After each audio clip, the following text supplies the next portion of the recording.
Hello दोस्तों, नमस्कार। कैसे हैं आप? अच्छे होंगे। आज बात करेंगे हैपाली ज्ञान चैनल पर कलश यात्रा की। कलश यात्रा जो कि हमारे जीवन को धन और पुण्य कमाने के लिए प्राप्त होती, जीवन में कम ही अवसर मिलते हैं। कलश यात्रा में 5 वर्ष से लेकर सभी महिलाएं भाग ले सकती हैं। इसमें विधवाएं भाग नहीं लेती हैं। 5 वर्ष से किसी भी उम्र की महिला को भाग लेने में कोई दिक्कत नहीं है। इस कलश में 33 कोटि की देवी देवता विराजमान होते हैं और जिसके ऊपर नारियल से ढका रहता है। इस कलश में 33 कोटि के देवी देवता निवास करते हैं और जिसको नारियल को श्रीफल कहते हैं, उससे ढके रहते हैं।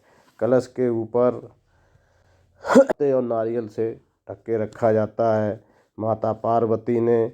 और इस यात्रा को करने से सभी आपकी मनोकामनाएं पूरी होती हैं। माता पार्वती ने भी कलश यात्रा में भाग लिया था। कलश यात्रा को करने से आपकी सभी मनोकामनाएं पूरी होती हैं। मन चाहा विवाह होता है। अगर किसी स्त्री के पुत्र नहीं है तो पुत्र धन की प्राप्त होती है।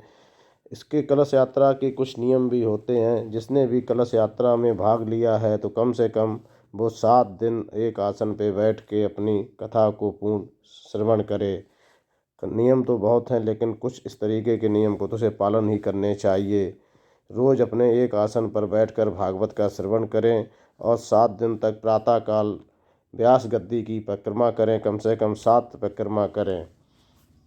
भागवत खत्म हो जाए तो इस अपने घट को घर लाएं और घर में इसके जल को पूरे घर में छिड़कें और उसने बाद में गंगा जल में प्रवाहित कर दें। वहाँ से गंगा जल भर के लाएं और गंगा जल को थोड़ा सा अमृत पान करें और पूरे घर में छिड़क कर इस कलश को घर में गंगा जल से भर कर रखें। ऐसी मान्यता हमारे पुराणों में है।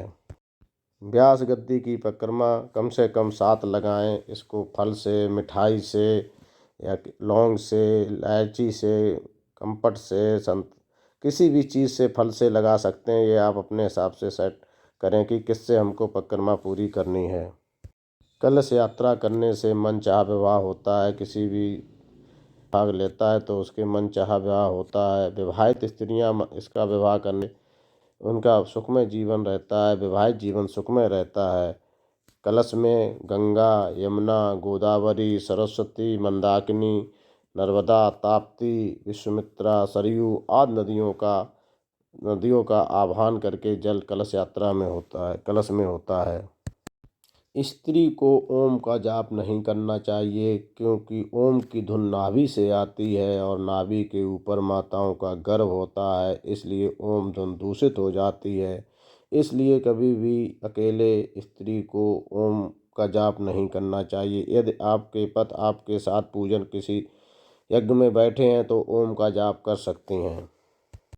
माताओं को कलश यात्रा में भाग लेने से पहले अपने प्रधान का ध्यान रखना चाहिए। ये नहा धोकर अपने को लाल साड़ी या पीली साड़ी ही पहनना चाहिए, चूँकि ये हमारा सनातनी धर्म में लाल साड़ी और पीली साड़ी की महत्वता होती है। इसलिए किसी भी धार्मिक कार्य में हम लाल साड़ी और पीली कपड़ों का ही धारण करते हैं। वैसे भी पूजा पाठ में आप सनातनी हिंदू हैं तो आप इन कपड़ों का पूजा पाठ में कम से कम लेडी हमारे शुभ माने जाते हैं। हिंदू और सनातन में ये पूर्णतया शुभ माने जाते हैं।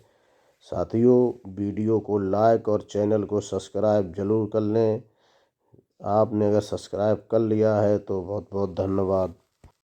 जैसा कि मान्यता है कि कलश यात्रा में भाग लेने से घर के सभी प्रकार के कलेश खत्म हो जाते हैं। कलश यात्रा में जो भाग लेता है उसकी घर में सभी प्रकार के कलेश खत्म हो जाते हैं। इसलिए कहीं भी कलश यात्रा हो रही हो तो आप कलश यात्रा में भाग जरूर लें। राजा परीक्षित ने एक गलत मुकुट धारण कर लेने से उनको इतना श्राप लगा था कि ये आप कलश जब धारण करते हैं तो 33 करोड़ देवी देवता आप धारण करके चलते हैं, जिसके ऊपर श्रीफल रखा रहता है, जिसकी आज की दुनिया में सभी को आवश्यक रहता है। श्री की आवश्यकता सभी लोगों की है। इसलिए कलश यात्रा में भाग लें और अपना जीवन पुण्य और धन करें। हो सके तो कलश यात्रा में भाग लेने के बाद भागवत का रोज श्रवण करें और एक आसन पर बैठकर श्रवण करें। धन्यवाद दोस्तों।